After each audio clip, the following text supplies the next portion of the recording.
Hi everyone, Kate here from Kate's Creations. Thank you for tuning into my channel. In today's video we are going to look at the plaster painting DIY kits, in particular the Easter kits. So we're going to open these up, see what is inside, and a quick demonstration on how you can use them. Stay tuned. So here is the kit. Let's open it up and see what's inside.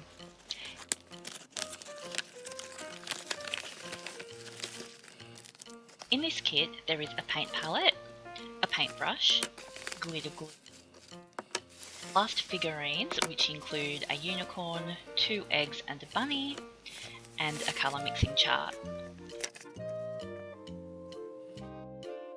Here are some of the figures in the other kits.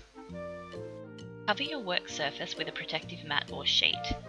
Get a jar with some water, pick up some of the water with your paintbrush and rub it over the paint to activate it. Colour your figures with the paint as you desire. I added glitter to the unicorn to make her nice and sparkly. Use the wells in the paint tray for colour mixing. You can get lighter versions of the colours by using more water. Keep going until all the figures are painted and you will most likely have some paint left over, so once your palette dries you can save this for another project.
Hi everyone, Kate here from Kate's Creations. Thank you for tuning into my channel. Today we are going to look at the DIY plaster painting kits, specifically the Easter ones. Specifically? I meant to say specifically, I think I said specifically. Let's try that again.